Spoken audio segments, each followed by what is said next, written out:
ndi Uganda kwagiye gusenga na Pole ya Montoni nayo Theo yabikubwira ndambwa ati Theo yesa gukunda kurusha uko abandi bantu bagukunda kwa turi Uganda turi inshuti magara ndambwa ati Theo rero fata iminsi nk'itandatu witekerezeho kandi ugaruki wanyu ntabwo Imana izakwanga n'umwana w'ikiraragarutse tugende wihishahisha witsimbatsimba ntago yishe kubw'ibyaha akoze bindi ntabwo yumvaga ikimwaro cy'ibyo yakoze ndambwa ati nugaruka kandi Imana izakuzaho indirimbo zaririmba zishyashye noneho zizagira amavuta kurusha bw'izambere hago genda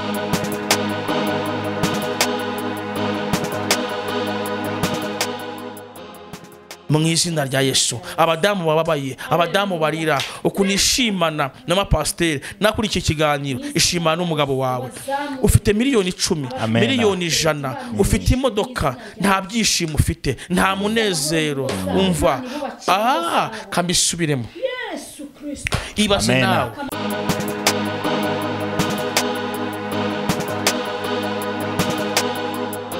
Papa Bitangaza kubera iki uhisemo kuza mu majyaruguru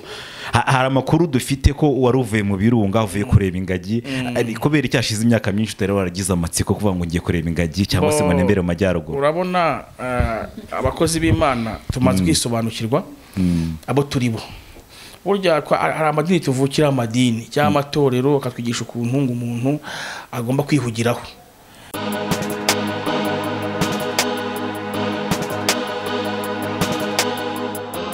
kadusuze mwese abakurikiye Rwanda Top News muri kubona umutumirwa reka manze navuga umwe nubwo mubona babiri bambaye ama training rwose mubona ko bafite umucyo aho bari nibanga ariko ndagira ngo batangire by'umwihariko bibwira abadukurikiye namahoro turashimana nitwa Pastor Joel Prophet Bitangaza ndumugabo ndubatse mfite umudamu n'abana 4 nyoboye itorero bita imbaraga z'Imana Soar rikorera mu mujyi arakakiro Imana bamugisha hari izina uvuze numva birantangaje Papa Bitangaza iryo zina turi buze kongera kurigaruka ariko nabonye iri kumwe n'umuntu ntago mu by'ukuri abantu badukurikiye ntago bashobora guhita mumenya ako kanya nagira ngo duhe mikro nawe atwibwire mbanje kubasuza mu izina rya Yesu ni Pasteur Kirezi Marie Claudine muri kuvugana ndi umuprofete ndi mama Bitangaza Papa Bitangaza na mama Bitangaza kandi muhuriye ku kindi kintu profete mwese muri profete yego muravanga muvuza Imana by'umwihariko rero tubabonye mu majyaruguru niyo mpamvu twabatumiye mu majyaruguru bimeze bitumwabonye gute ntantu heza ndabona igihugu kiryoshye uzikora ninzi kuko Kigali imeze cyane ahabwa ahantu hose abayobozi bacu bahakoze akazi uzi ukuntu hano hameze ariko Papa Bitangaza kubera iki uhisemo kuza mu majyaruguru hari amakuru dufite ko wari uvuye mu birunga uvuye kureba ingagi kubera iki hashize imyaka myinshi utari waragize amatsiko kuvuga ngo ngiye kureba ingagi cyangwa se ngo nembere mu majyaruguru urabona abakozi b'Imana tumaze kwisobanukirwa abo turibo burya hari amadini tuvukira amadini cyangwa amatorero akatwigisha ukuntu umuntu agomba kwihugiraho ubundi umukozi w'Imana agomba kuba umusirimu mu nzira zose akaba umusirimu mu mwuka akaba umusirimu mu mubiri bituma bwiza bw'Imana bumanuka bukaba bwiza kuri we biravuga ngo roho nzima mu mubiri muzima uzi ko burya n'umwanda uzawubazwa mu bintu bizaguhana umwanda nawe urimo ubu ibyo kudakaraba ni icyaha gikomeye imbere y'Imana, ni icyaha gikomeye kuko biyaba ngo manze mu kwetura inkweto aho mugiye kwinjira nahera kwetura inkweto rero abantu harimo kwikura n'isuku no kwihana ibyaha none ukagira ngo wimere kwinjira hehe ahera ya urumwe mu bapasiteri cyangwa se urumwe mu baprofete bafashe icyemezo cyo kuza mu biruhuko mu karere ka Musanze by'umwihariko ukabureba ingagi ukabureba ibyiza bitatse u Rwanda cyane cyane ko Musanze ari igicumbi ni igicumbi cy'ubukerarugendo kubera iki wahisemo kuvuga ngo ndaza kuva i Kigali mvuye muri la stress dusanga tukubona kuri za YouTube channel mu rusengero ahantu hatandukanye ariko ukaza ukavuga none muri uyu munsi kuri uyu munsi mu majyaruguru nje mu kiruhuko gusa ntembera ibirunga kubera iki wahisemo kuvuga ngo ngiye kuza guhitama aha hantu ndagira ngo mbwira abantu no kunyunyuza ubwiza bw'Imana birakenewe. Burya abantu bashaka gukorera Imana gusa batazi uburyohe bwayo. Gusa Imana yavanye Bisirayeli mu nyanja mu Egiputa ikabageza i Kanani, urumva ubwo buryohe. Ruvuga ngo rero Imana maze iminsi mbibwira abantu ngo Imana itabasha gufasha umuntu imutandukanye na wa muntu wirirwanywa suruduwiri, imutandukanye na wa muntu wirirwanywa urumogi, bigiremo distance. Ntago ari Imana burya. Imana iguhamagaye irabanza koza muri mbya yavuze ngo urantangaza, Yesu urantangaza, ukura umuntu muri puberi ukamuhindura.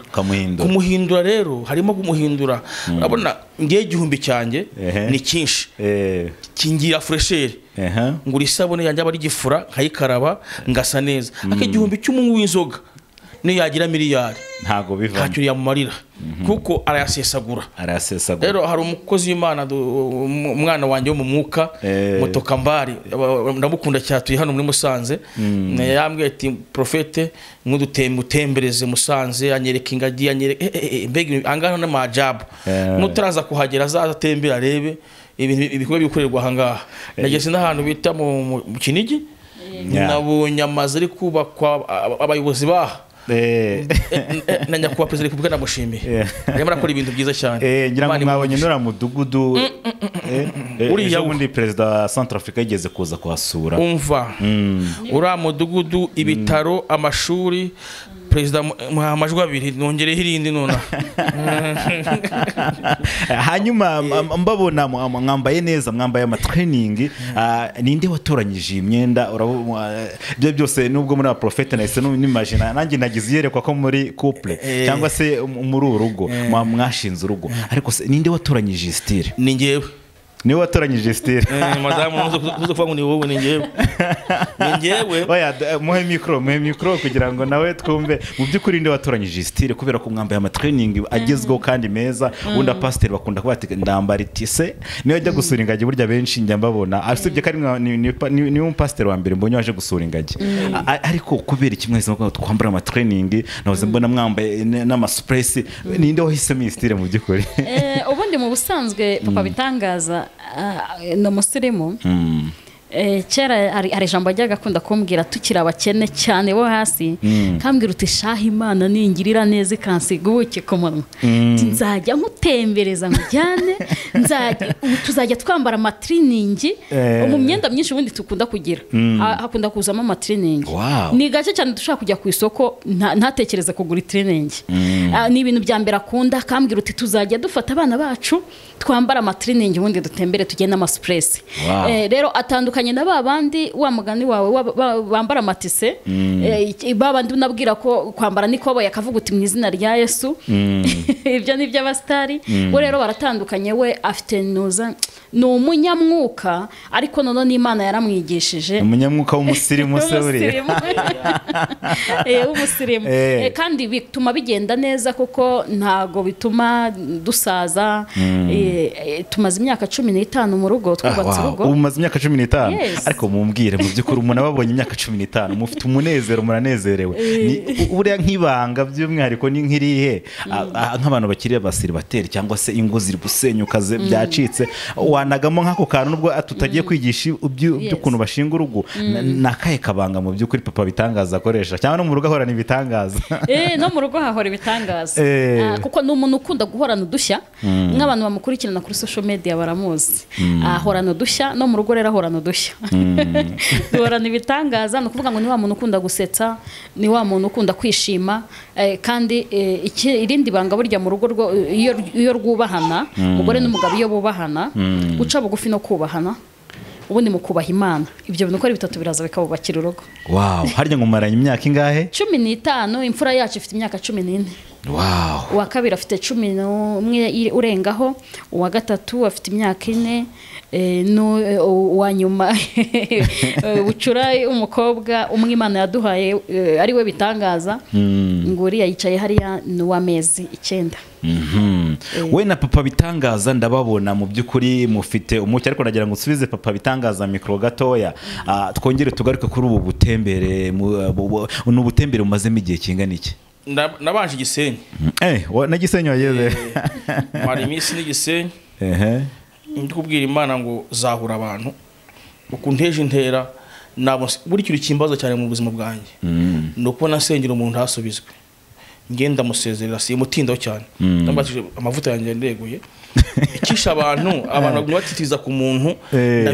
ndabishoboye iyo ibintu byanze ushaka undi muntu akabigufashamo ngiye mpaye mission ti pastor ngo haye mission nkora akazi k'Imana nkeneye agakiza nkeneye kwambara imbaraga nkeneye kubohoka nkeneye nanjye kuba nagira ubuzima bwiza ura nta kintu kiryana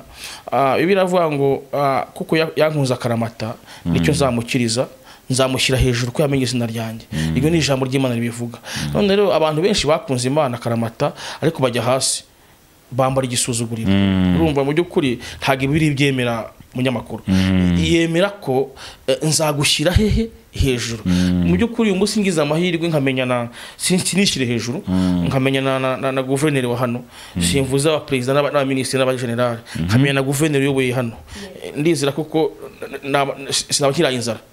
nambwa ati ngiye mvuye iwawe ariko nubwo singiye nta muceri mfite mu rugo akaba yampeze cyo cy'umuceri kajya ukirarira none uwo nziranye nawe aruta Biden niko tubizi kwese kwisi wese aruta isi yose ni umwami w'isi n'ijuru ayoboye niyo Mana ishobora byose rero kuba nyizi rero ngomba kugira umwanya munini ukuyibwira ngo mpu buryohe nanjye kugira ngo n'abantu bandeba bamenye ko buryo Imana iriho ahubwo nta nkore Imana maze imisi mbibwira abantu bayanantutse ndabwira Imana idakora ntinatabare iyo sinzayikorera kuko nimba tumva inkuru ako kano Paul na Sila barasenze imiryango ya gereza irafunguka nanjye ako kantu nkazi sinari impari kambisubire sinari impari ntago wari uhari Mose ngo arambura inkoni hejuru y'inyanja sinari impari ntago wari uhari amazi yigamye kabiri ariko ubundi ko ukuntu umuntu ashobora kuba yagendaga n'amaguru atambaye n'inkweto akaba musi yambaye inkweto aho ndi kwemera yaje mu kuzana naryemera ikindi ndi kwemera ukuntu umuntu ashobora kuba uyu munsi nawe yarya kabiri ku munsi naryaga iposho nkarya iposho ibigo by'iminsi 3 by'umunsi umwe kabiri by'iminsi 3 birumva n'ubuzima bwawe bukomeye cyane nzi ku buryo umuntu yaryama mu ishuka agahindura irindi akiyorosa nge ni hano ntibyabereye ahandi ntihari muri Kigali hari ninji 9 karindwi mu mujyi ni ibintu mvati y'Imana koko burya nanjye nayibwira abantu mbonye ubwiza bw'iki bw'Imana Imana rero ni Jehova ni nyabushobozi ni nyembaraga ari ibintu uvuze ariko wenda ntago twahita tubifataho umwanya munini ngo cyangwa kubera ko ikintu cyo guhorana ubuki ku munwa uratambutse uvuye ahantu bita za Rubavu wavuze kuri kumugenda usenga ahantu hose by'umwihariko unasabira n'abantu mu by'ukuri abantu bitega ibitangaza ko hari ibintu Imana igiye gukora ahubwo birenze n'ibitangaza tuje guhindura ibintu ako kantu mu buryo bufatika cyane sinkwera Imana yandara hakanyamasyo ni Imana ifite ubushobozi ako kantu gasubire ngo sinkwera Imana n'akanyamasyo nta gukorera Imana yandara nk'akanyamasyo ni Dieu ne change pas Dieu roi ni Imana idahinduka ni Imana y'ingire yabwiye Mose ngo Mose nzanyuza kugira neza kwanjye imbere y'amaso yawe amena Imana ishimwe cyane haleluya ibitangaza rero birakorwa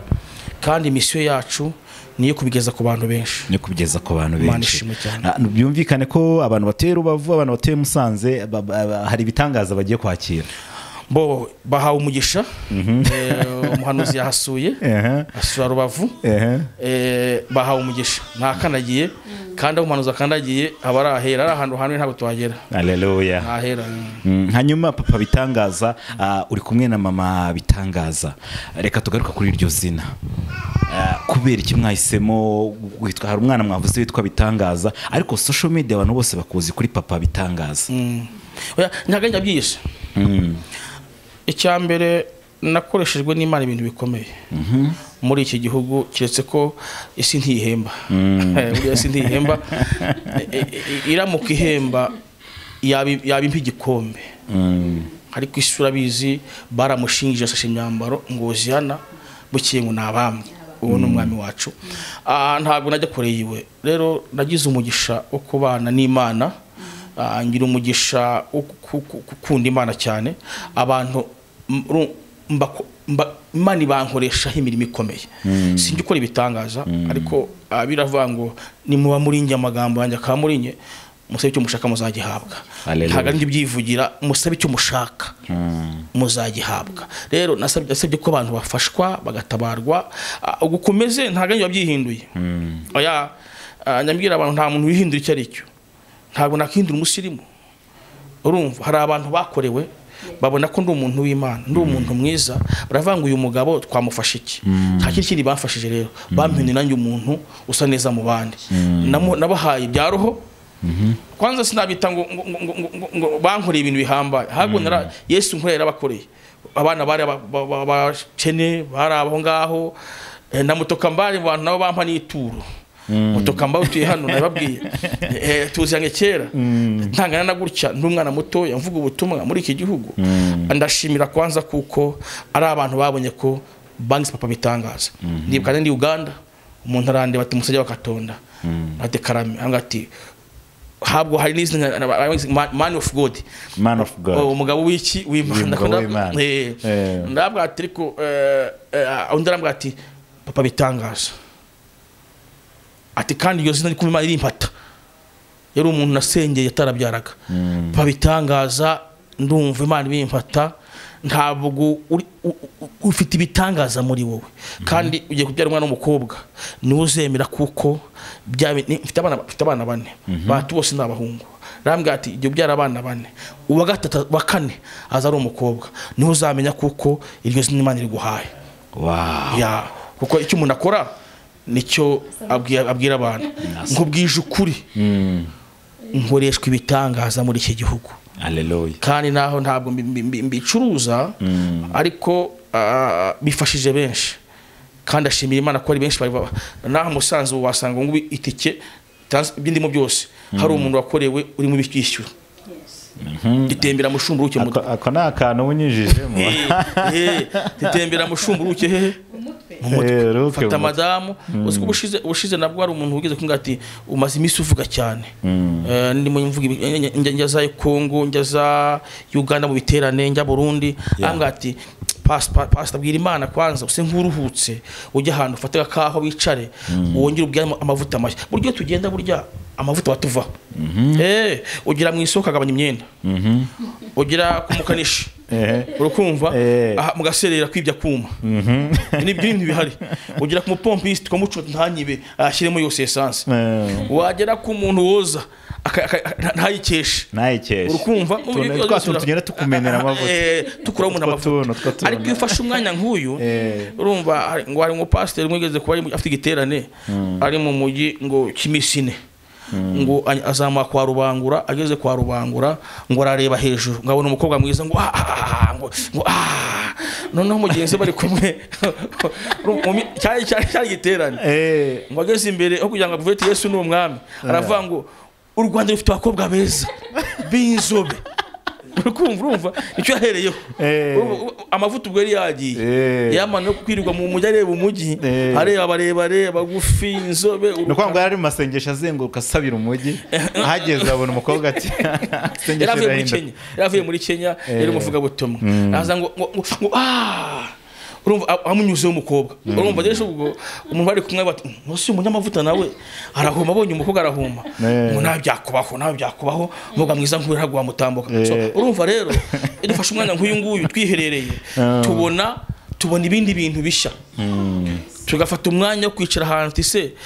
nta kintu mu rukundo rwacu sinaba narakubabaje mu rukundo rwacu sinaba tisha agaciro ako nakantu nakubushizemo sheri wanjye nta kibazo nibizima Imana ishimwe cyane rero ako nakantu nakubushizemo papa bitangaza abantu barakuzi kuri social media iyo zina umuntu aryumvishije twatekereza kuri kuri social media ariko tuje gusanga ari zina umaranye hafi imyaka igera muri Ingagi ari ibintu abantu bagira social media ngo nituzamuye social media ngo niduhinda icyo turi cyo rosenge shaka kubaza ubu nakwitara hano nkicara nkabandi prophet bikemera umwanya umwe oya nyere ku muntu musanze hano umwanya arahinduye umuntu ukomeye hano umwanya umwe atafite ubuhamya bwiwe ntabwo byashoboka ntiwavugira indimi hano ngo zizafate